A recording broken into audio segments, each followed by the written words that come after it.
Excuse me.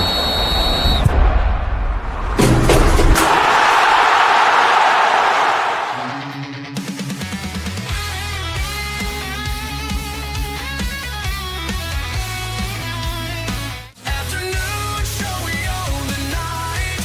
Champions scream under the light. This is a great honor for every fan of the Dallas Cowboys. I'm honored to be in the NFL. Heroes fall and legends rise. Twist of fate in our eyes. Heads held high, never compromise. What can I say? Mamba out. Take that flight.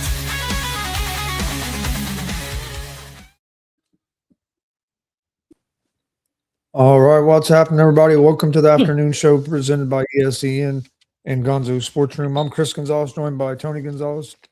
How's it going? I think we got a heat wave out there.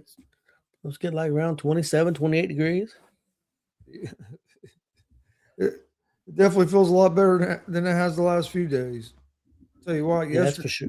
yesterday morning, woo, it was cold. Yeah, it was. I got out about, I don't know what, about 8:30 yesterday morning, and man, I was ready to turn back around and come back in. Yeah, I don't blame you. I understand. It's put a lot of pain on my old body. And I know it affects you too. Let's jump into some NFL news. We have a lot of coaching news. Get your takes on it and see what we think of some of this stuff. First one is Raiders are expected to hire Seattle offensive coordinator Clint Kubiak as their head coach. Chris, what's your thoughts on that one? I think it's a good hire. I kind of figured out who it was going to be after some of the reports over the last week and a half or so, and then if you heard Brady calling that game the other night, the Seattle game the other night, he kept saying my guy Clint Kubiak Okay. quite a bit. So, but no, he's a good hire. Like he's been, he was offensive coordinator in Minnesota, then he was passing game coordinator a couple places, and he's been offensive coordinator last couple of years with Seattle. And Seattle's had one of the better defenses, or offenses. Excuse me, I don't know why I said defenses. Offenses. I know why I said defenses because Jay always tries to say he's a defensive coordinator. Yeah. But no, and then if you look at the tree he comes from, for one, if I'm pretty sure his dad, he's Kubiak's son, right? Yeah. So you got his dad, who was a hell of an offensive coach, but then he's been with Shanahan, been with O'Connell, LaFleur. I mean, he's from that same tree as all them guys. So yeah, I think it's a good hire, and I'll tell you what, with him coming in there, and the Raiders have a lot of money. They have a lot of money, a lot of salary cap room that they can spend in free agency this year. And they're probably going to take a quarterback with the first pick, so then you're going to have a quarterback on a rookie deal. If they shore the offensive line up, get a few pieces they need, they could be a lot better than what they've been. I mean, we've seen teams do it. Look at what the Bears did in free agency last year. The Patriots, what they done in free agency. Both of them had a bunch of money last year, and they went out and got the right pieces. Bears went out and got basically a whole new offensive line and turned that around. Look what the Patriots did. They did a lot in offensive line, defensive line, and look at that team. They won 3 games the year before. Now they're in the Super Bowl. I'm not saying the Raiders are going to be in the Super Bowl, but I think Kubiak will get it turned around. Yeah, I think you're right. Give it a couple, 2-3 years. They got a lot of picks too, so they got a lot of picks. They got a lot of money, so I think it's a good hire. I mean, I really do. Let's move on to the next one. Arizona. Especially after you didn't get Harbaugh. Yeah. Like if you didn't get Harbaugh or Stefanski, I mean, I think he's I'd have McCarthy up there. I still don't get why all these people think McCarthy are so sour on McCarthy. You go Look, all these people talk about how great of a coach John Harbaugh is, how great of a coach Mike Tomlin is. You pull up their 3 resumes, they're almost exactly the fucking same between McCarthy, Tomlin, and Harbaugh. But everybody wants to act like McCarthy's such a worse coach than them two.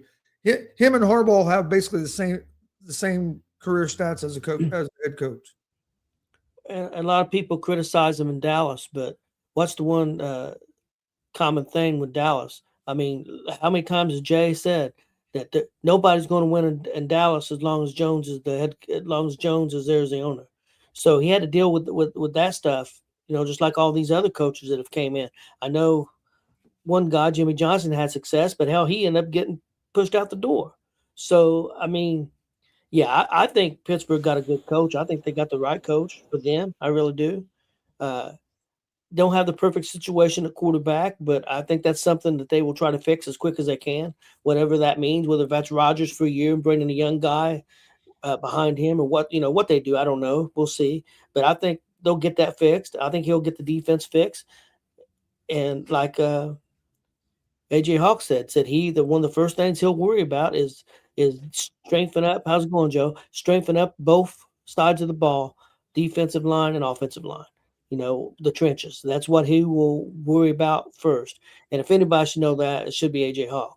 So, yeah. We'll just listen to him talk on McAfee last season. He's like most people that know football. It's all about the trenches. Yep. If you can't win it, if you don't win the trenches, you're not going to win the game most of the time. I mean, if you look 90% of the time, the team that wins is the team that they will control the line of scrimmage. Yeah, I agree with you. That's going to be your foundation. That's how you can get the quarterback later, but if you have that foundation, it makes things a lot easier. Let's move on to Arizona. Looks like Arizona's hiring the Rams offensive coordinator Michael LaFleur to be their next head coach. Chris, I think that's a pretty good hire. I think same thing. Arizona's got to do the same thing on their front lines. They got to straighten out the quarterback situation, but I think the first thing should be to strengthen up the defensive front line and the offensive front line. Same thing. I think if they do that, they've got some talent. They had a lot of injuries on both sides of the ball. I mean, they lost a good running back. I think a couple of running backs. They had injuries at wide receiver. There are some issues at quarterback, but I think they're all fixable for the most part. But again, got to strengthen up the offensive line, defensive line. Got to change the culture. That team lost a lot of games they should have won. So that definitely, I think they got to change the culture. The coordinator's been with the Rams. They've got a pretty good culture. So I got high hopes for him. What do you think? Yeah, he's another guy that comes out of that Shanahan and like Shanahan and McVay kind of tree with his brother being the coach of the Green Bay Packers. I don't think it's a bad hire. With the guys that were available, I think that especially after you had McCarthy and Harbaugh and them already go, I think it was about the best that they could get. I think the guy's a good coach.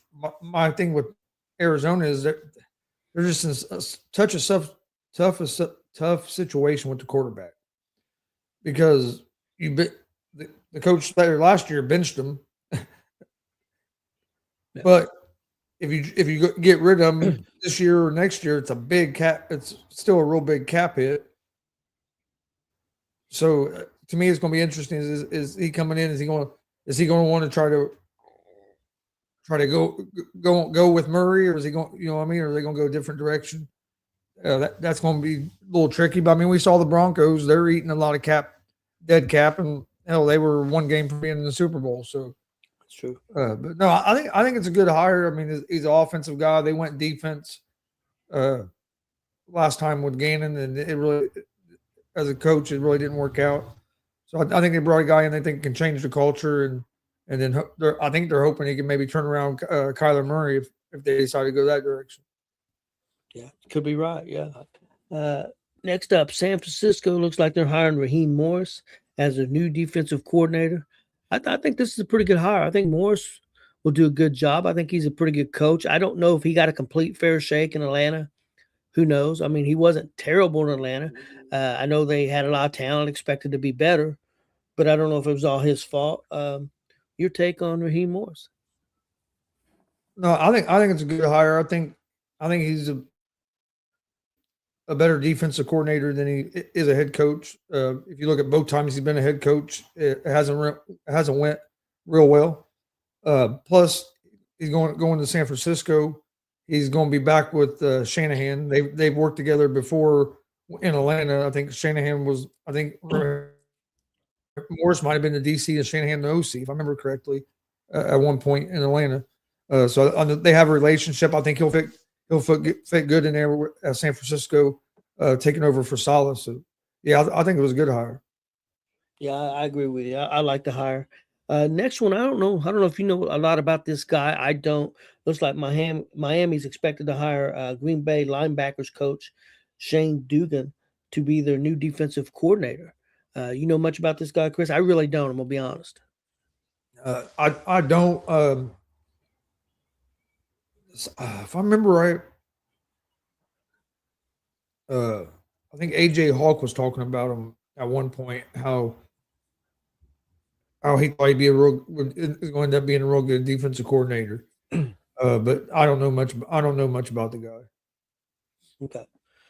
Yeah, Green Bay had a solid defense for the most part. They had some injury problems, but a decent defense. So I think this guy. It makes sense that he's going there, though, because Hafley, the head coach, came from Green Bay.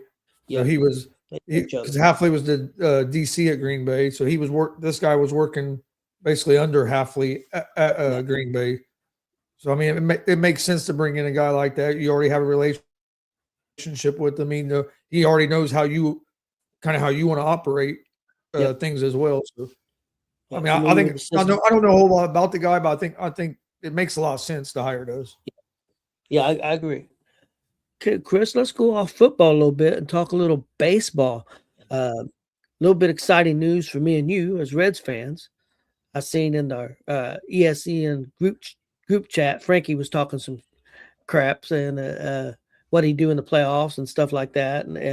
But if I remember correct, Chris, back when they were picking up players there at the trade deadline and stuff, wasn't Frankie wanting Suarez? I thought at one point.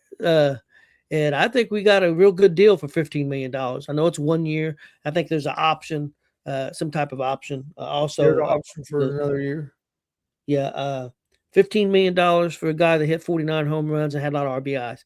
Strikes that off a lot, no doubt about it. But the other guy that went in free agency this year got paid a lot of money. His name is escaping me. Had one more strikeout than Suarez did, and he's making a lot more money. I can't think of his name, but he just re-signed with somebody, or signed with somebody. But the name is escaping me. I think it's a good deal. I think he's going to play DH for the most part. You might see him at third base every now and then. You might see him at first base every now and then. But I think he knows he's going to be a DH there for the most part, from what I understand. We needed a bat. We don't have a lot of money to spend, or we're not going to spend a lot of money, however you want to look at it. I think it's a great deal for the Reds. Hopefully it works out. We're a team that made the playoffs last year. I think if we stay healthy, I think with the addition of this bat, also with the young player Sal, being his first full season, I think he'll be on this team. Hopefully that goes well. We got a couple players need to step back up and be what they were from a couple years ago. If everything goes well, I think we can battle for that division. I don't think there's anybody a lot better than us in that division. Now, again, I talk about the cockroaches, Milwaukee Brewers. They're always tough for us, but I'm not saying we're going to be in the World Series. Of course, I have hopes, but I think we're going to be better if we stay healthy. What do you think? Yeah, were you talking about Schwarber? Is that who you were thinking of? Yes. So I figured. To me, it's a great move by the Reds. You needed a power bat. You went out and got one. Didn't have to really overpay to go get one. And he's basically a right-handed Kyle Schwarber.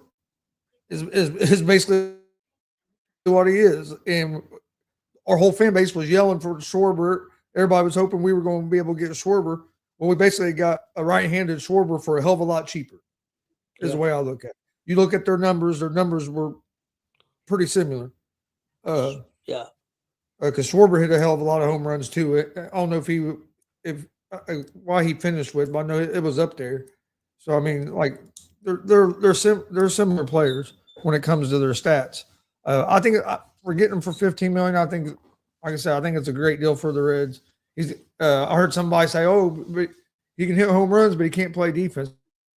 They're not paying him to play fucking defense. Like he's going to be a DH most of the time, and they'll play him at third or maybe in left a little bit or whatever every now and then spotty. But most of the time he'll be a DH. Like we have a Gold Glove third baseman. They're not bringing him in to take over third base. So they're not bringing him in for his defense. One of our holes last season was a power bat. Sal, when he came, they moved him up from the minors to the majors toward the end of the season. He looked like a guy that could be a power bat for us as well. Now you bring in a guy like Suarez. You had a couple power bats. You got McLean, who now isn't coming off injury this year. I think he's going to look like he did his rookie year, where he was the best player we had on our team. Everybody, I know Dela Cruz was a rookie that year too, but if you watch those games and you look at the numbers, McLean was our best player that year. Offense and defense, he was our best player. Then he hurt his shoulder his second year, missed the whole season. Came back last year, got off to a slow start, but then started to pick up. I look for him to get back to more like he was before the injury. I mean, a lot of times you go through a big surgery like that, it takes you a season to get back. Steer was battling a shoulder injury at the beginning of last year. His season was a little up and down. I think he'll be more consistent. Yeah, I think the Reds are going to be better than they were last year, and we were a playoff team last year, and really we were competing for the division for a long time last season. And then we kind of had some injuries. The whole damn pitching staff was hurt at one point, but we had some injuries and kind of fell. So I like the move, and it's good to have Suarez back. I think people forget Suarez was a Red was a Red before as well. So like we know what he kind of knows what's going on. I know it's a new manager than what it was when he was there, but still same ownership. Yeah. A lot of things in that ballpark are still the same as when he was there. Yeah, I agree with you. I like the move. I think that health was a big thing with the pitching staff. We've got a quality pitching staff. I really think so. And Milwaukee lost one of their quality pitchers. They lost Peralta. So they're going to go down a little bit. Now they may pick up somebody, who knows. There's still time for that. There's still some decent guys left out there. So it's going to be interesting, but I'm looking forward to the Reds and see what we can do this year. Hopefully we can get back to the playoffs and do a little better. I want to be competitive. That's the main thing.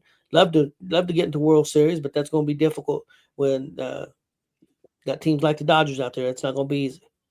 So, but I like that. That was a great deal for the Reds, in my opinion. Next up, let's talk a little boxing, Chris. Big fight happened Saturday night. They said the ring walk was going to be about 10:45. I think it was more like 11:45. Yeah, they were running way late. The main card started at 6. I'm like, Jesus. But Teofimo Lopez taking on Shakur Stevenson. Chris, I don't know about you, but I think Shakur Stevenson, with his defense and his jab, he's got a chance to go down as one of the, I won't say fighters, because I don't know if he's a fighter, but man, he's a boxer. He may go down one of the best boxers of all time. He was impressive in that fight, and Teofimo's not no joke. And Shakur made him. I think Shakur lost one round to this guy. Looked very impressive. He's won championships at 125, 130, 135, and 140 now. And he was mouthing off and talking about moving up to 147, which I think I would take some time before I do that right away. But he's also wanting some big money fights, so that may be his only opportunity, because I don't know if there's anybody at 140 that can beat him. Your thoughts on what you saw? It was one of the most lopsided championship fights I've ever watched. He lost one round, and that was basically because he just took that round off Yeah. and didn't do anything. He didn't lose that round because Telefimo was doing anything. He lost that round just basically because he didn't do much, and he let Lopez hit him in the body some. Yeah. But other than that, he done whatever he wanted to, and a lot of times was just toying with him. Like it was impressive. That guy he was came in there was talking trash to. I think he's going to do the same thing to that guy as he did to Lopez. I really do. I don't think that guy's going to be able to do much. I know he's going to be going up a weight class, but hell, he's used to that now, so I can't really worry about that. So yeah, I don't see anybody beating him anytime soon. And to me, he's a better offensive Floyd Mayweather. Yeah. He has defense like Floyd Mayweather, but he'll also stand in the center ring toe to toe with you and just and punch. Like Pick your part. he's not backing up. He was one moving forward most of that fight. Yes. So he's a more aggressive Floyd Mayweather would be kind of how I would compare him. But yeah, he's impressive. And like I said, that was one of the most lopsided championship fights I ever watched. Like, And I want to make sure everybody understands. Lopez ain't no joke. He's beat some really, no, he was the champ. really good. Yeah, he beat some he really was the good. champ in that weight division. Like, yeah, he's a good fighter. We're not talking about somebody that's a slouch. He's beat some really good people. Lopez has, and he made Lopez. Stevenson made him look like a slouch. Stevenson looked like the champ, and that guy looked like a contender that was put in the championship fight too soon.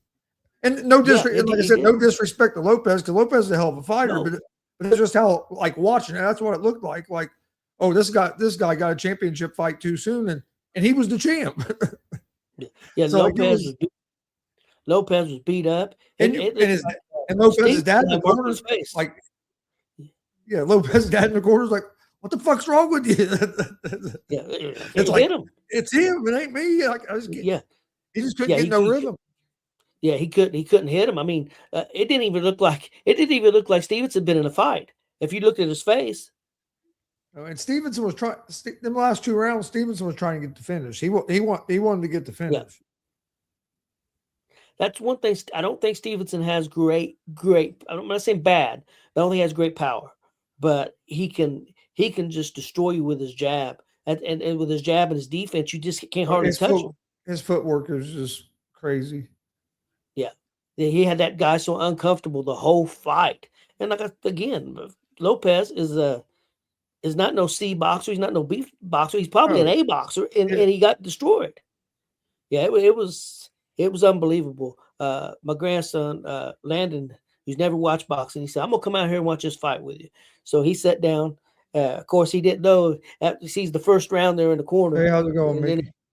Said first to 12 rounds. He said, "This boxing's 12 rounds." I said, "Yeah, it's 12 rounds." I don't think he knew what he was getting into, but yeah, he was saying. He said, "That poor guy can't hit him." I said, "No, he can't. He can't hit him." But he said, "Is he not any good?" I said, "He's one of the best fighters there is at that weight class." And I said, "He can't touch this guy." It was amazing. It really, and I agree with you. He wouldn't have won a round if Stevenson didn't let him win one. Yeah. Stevenson. It was like the eighth round, eighth or ninth round. It was just like Stevenson just took the round off for some reason. Yep, I agree with you. It was one of the greatest like you said, most lopsided performances that I've seen, and especially with two really good fighters. I almost turned it off in like the eighth. It was like the eighth or ninth round. I almost turned it to something else. I'm like, well, I wanted to see if he knocks him out. I wanted because I could tell as the fight went on, he was getting a little more aggressive. He was trying to end it, and so I was like, I'll wait and see if he knocked it out. But I mean, you knew after the first 5 rounds, like that fight was over. Plus Stevenson, and I think his trainers, they're really smart. They have a game plan. They stick to it. It's his grandfather, isn't it? I think so. If I remember right, his grandfather is his head cornerman. If I remember right. He's had one fight. And I don't Trainer. remember the guy's name. That guy, I can't remember. They talked about it. Guy got to him some, and Uh, Stevenson Sep- still beat him bad. yeah, Cepeda or something like that. Cepeda got to him and did some damage to him. First fighter that has, but Stevenson still beat him bad. I mean, but that's been the only guy that's been able to get him a little uncomfortable so far. Yeah, to be so young, only 28 years old, and already moved up 4 weight classes, 25 to 40. Very impressive. So, and I've been watching Shakir since he was an Olympic boxer. He's one of my favorites, and I enjoy watching him. So, I think we're going to continue to see. Hopefully, he can find that big money fight because I know that's what he's looking for. Chris, let's talk a little UFC 325 as our last thing before we get out of here. Your thoughts on this card and what you saw? I seen a couple of fights. I didn't see the whole thing. I didn't think this card was near as good as 324. Just my opinion. Get your thoughts on that. Yeah, it wasn't a terrible card. Main event went about what I thought it was going to be. Volkanovski just controlled that fight.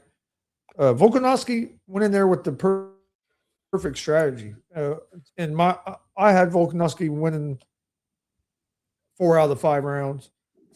First round, was a little close, but I felt like Volk took the 3rd round kind of off, kind of like what Stevenson did, and Lopez won that round. But then I had Volk win another round. Lopez didn't get a knockdown once, kind of like he did in the first fight. But Volkanovski went there with the damn perfect strategy. He went in there and he just fucking basically reckless abandonment, just went forward and kept forcing Lopez up against the cage. Kept Lopez going backwards, and Lopez had trouble. Volkanovski landed a lot cleaner shots, and pretty much dominated for the most part. Co-main event, Hooker got knocked out.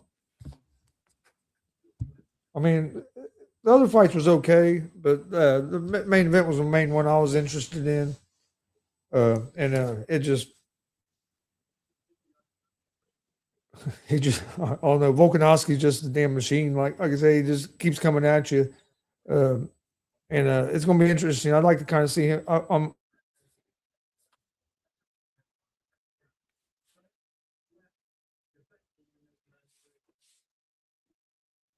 Chris froze up a little bit there. Hopefully, he can come back in here in a minute.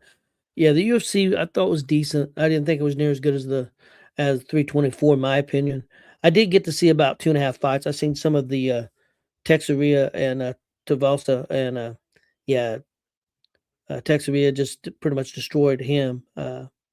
So it wasn't much of a great fight as far as that goes. And I did see Hooker get knocked out, and I agree. Volkanovski is going to be tough to beat. He's a really, really good fighter. It's going to be. I don't know if anybody at the featherweight division is going to beat him. Hopefully, Chris is going to come back in here in a minute, and then we'll get ready to check out for the day. Maybe he'll come back in just a second. Hope everybody's enjoying the show today. Hey, we'll be back tomorrow, Tuesday night hoops at 10 p.m. Eastern, 9 p.m. Central. We'll be talking NBA trades and rumors. There's been a couple trades. We'll talk about them. We'll talk about rumors of other trades. The deadline is Thursday, February 5th. We'll be take a look at the divisions. I know we're getting close to All-Star break. And then I've also got Thursday night, got a top 10 greatest NBA performances of all time also on Thursday. So join us, on Tuesday. So join us for that. And I don't know if Chris is going to be able to come back in or not. Kind of waiting to see here. Oh, I was going to talk a little Rumble if he does come back in because I forgot about that. Thought we'd talk a little Royal Rumble. I thought the Royal Rumble was a really good show. I really enjoyed it. Been a lot of mixed stuff online, but you don't know what to make of the people online because some people are just going to hate. Some people are just going to say it's great because they're big WWE fans. I enjoyed the show. I like all wrestling. I am a big WWE fan, but I watch everything. I watch TNA. I watch AEW. I watch it all. NXT. huge wrestling fan. I enjoyed the show. I thought the women's rumble was really good. I thought the men's rumble was good. People complain, oh, there wasn't enough surprises. I guess they're talking about, wrestlers coming in, old time wrestlers or new wrestlers. Hey, we got some young guys that just come up to the roster, like Obafemi. I think that's great. We got, to me, a magnificent surprise, something that nobody could have predicted, that the fact that Braun Breaker was the first one eliminated and got attacked by a masked person, and everybody's going crazy online. Who's the masked guy? Everybody's guessing. So it did exactly what it wanted. I think that was a huge surprise, as good a surprise they could have had, and plus then we got Royce Keys, formerly Powerhouse Hobbs, making his debut at the Rumble. So, I think the surprises were fine. I think we're going to see less surprises, like names coming in, because they've got, hey, you got all these young guys coming up from NXT. You got guys coming up from Evolve to NXT. You got this new system that's trying to build stars, and you don't need to have all these surprises and things. So, Chris, I was talking a little Rumble. I don't know what happened with you. My internet went out. Okay. All of a Chris, sudden, it just everything disconnected from the internet, but no, it's back. yeah, I was telling everybody what I thought of the Rumble. I thought it was a really good Rumble, and everybody complaining about surprises. We got new young people in there like Obafemi. We got young people in the women's Rumble too. I thought everybody talks about surprises. I thought we got a great surprise, and like me and you talked that day. Whoever thought Braun Breaker was going to get attacked and be the first one eliminated? Everybody thought, a lot of people picked Braun Breaker to win the Rumble, or thought they'd be a guy that's going to eliminate 6 or 7 people at the very least. And he's the very first person to get eliminated. I think that was a fantastic surprise that nobody saw coming. I think some people don't like that when they don't see it coming. So I think that's one of the reasons they bitch. But I thought the Rumble was very good. I thought it was 8.5 out of 10 for me. What'd you think? No, I thought the Rumble was good. I don't get all the hate on it. I thought, and another thing, people were saying, "Oh, we wanted Bianca, we wanted this, we wanted that, and we got Brie." Well, you must not. If people saying that must not have watched the product, because the fans in that building wanted Brie. She got the biggest pop of the night. Yep. That building was going crazy when Brie Bella came out. And then even a couple spots during the match when they featured, that crowd was going crazy. So, I don't know, people just like to complain a lot, I guess. But no, I thought it was pretty good. I enjoyed the whole show. I really liked it. I thought the women's Rumble was good. Like I said, it was funny because because Nikki Bella came out and the people I was watching with, I was like, I'd rather. I said, if they're going to bring a Bella, they should have brought the good one. Brie, not Nikki. But I said, Nikki's been back. And then a few minutes later, boom, Brie was there. Because Brie's better in the ring than what Nikki is. I think so too, in my opinion. But I thought the men's Rumble was good. Like you said, Breaker, that surprised me. Breaker getting eliminated as early as he did. Roman Win kind of surprised me. He wasn't a guy that I had in my I really had in my head as a guy that was going to win, could possibly win it. So, I don't think that was real predictable either. So I thought it was a good show. Yeah. And then all these people want to say this arena was empty. The arena was not empty. I've seen pictures. I think it was, I won't say empty, but it wasn't great during the women's Rumble. And been some reports that a lot of that was, I don't know what's all going on in Saudi. I know that they sold the tickets and a lot of scalpers got a hold of tickets and was trying to resell, according to Tommy Dreamer. He said he knows when the tickets went on sale, 25,000 tickets went on sale, they were all bought. So technically it was a sellout. I don't think there was 25,000 people in the arena. I'd say more like maybe 20,000 end up being or whatever. But it was, I think it's got to concern WWE. The other thing too, I didn't realize, Chris, that they didn't start that in Saudi till 10 p.m. That show started at 10 p.m. Saudi time and didn't end till 2 p.m. So I think that's kind of crazy. To start that at that time. Why not? Can you start at 8 their time and start at noon our time? What difference does it make? That's just my opinion on that. But I think they got to be concerned a little bit for a 2-day WrestleMania there. The crowd didn't seem at times seemed into it, times didn't seem into it. So that concerns me a little bit, but I'm sure WWE will look at that. I mean, I know they get paid their money. They got paid more money for that Rumble than they make it a WrestleMania. So, but I do know that they're supposed to have a Rumble there. Yeah, I know. I think in 2027. This will make some people mad, but another reason why the crowd was slow getting in there was because of the culture in Saudi and Yep. it being a women's match. So, Yes. some of them weren't going to go in there and watch it until the women's match was over and it was That's the true. men. And like I said, I hate to say that, but it's the truth over there. It's different Yes. over there than it is here. So I think that had something to do with the beginning of the stadium, not because the stadium looked a lot fuller the rest of the show. I agree.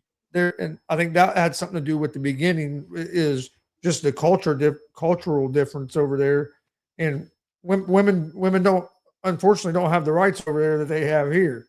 So and some of the men over there they're not going to go watch it. They're not going to watch the women. They're going to. Yeah. I think some of them came in late because of that. Yeah, I think you're right. I don't disagree with that. That's been reported now. Also, I know a lot of people said this is bullshit. Jericho wasn't there. He wasn't advertised. Even Bianca Belair, the person I picked to win it, she was not advertised to be in the Rumble. Now I'll be honest with you, she ain't been on TV hardly at all for 9 months. I thought she'd be back for the Rumble. That was my opinion. Now, am I mad that she wasn't back? Hey, if she ain't ready to be back, she don't need to be back. So whatever their plans are, you got to go with it. So I'm not upset. People said, well, I wanted Paige back. They never. I've seen clips online. She was training. Don't mean she was training for the Rumble. I mean, the people got to get over this fantasy stuff in their heads. I thought the Rumble was very I good. enjoyed it. I thought it was real good. The AJ Styles and Gunther was a hell of a match. I thought they done it well. Gunther beat the fuck out of AJ Styles there. Yeah. I mean, he was chopping the fuck out of there in the corner. Styles was laying it in too. Don't get me wrong. Them forearms after them chops, he was laying them in too. I thought it was a good match. I thought they'd done it well. I know a lot of people was upset that he retired and it was in Saudi, not here, but I mean, I think a lot of that is due to the timing of his contract when his contract is running out and him not wanting to, or either him or them agreeing that he wasn't going to re-sign. And so I think that's kind of why it went the way it did. Yeah. Yeah, I don't know what his plans are. Nobody knows what's in his mind and what's best for him. I mean, he's going to do what's best for him. If that's AEW, who knows? If it's just TNA a little bit. I seen a report today that he's expected to end up be working backstage, and there's even some people speculating that he's going to be doing some commentary at first for WWE. There's people speculating he could be the general manager for WWE for a little while, but they definitely expect him to work backstage at some point, that he's going to have a job with WWE. So, but we'll see. I mean, there's a lot of speculation. Nobody knows for sure. I think there are some great matches he could have in AEW. I don't know if that's something he wants. I think his last match personally will be on TNA. That's where his fame came from, where he kind of really started. So if he has a very last match, I think it might be in TNA. And I don't think WWE would have a problem with that. So we'll see. To me, I thought that was the best match on the show. And I thought both Rumbles were really good too, but I really loved that match.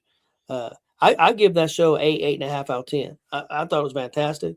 I thought it was as good as the Rumble last year. Of course, I'm going to be favor last year's Rumble because I was there, in the crowd, like you. So I kind of favor it more. And I understand people get upset. I got a grandson he thought the men's Rumble, I'm surprised. He thought the men's Rumble was better than the ladies. I thought the ladies were a little better. And he even he didn't like the finish of the men's because he don't care for Roman Reigns. Yeah. You know, and I don't have any issue with Roman Reigns winning if he's going to be around. He knows how to tell stories. He's big box office. I just don't want him to be, personally, for me, I don't want him to be that guy if he's not going to be there. If he's only going to be on TV in the next 2 or 3 months, 3 or 4 times, I think that hurts the event. That's just my opinion.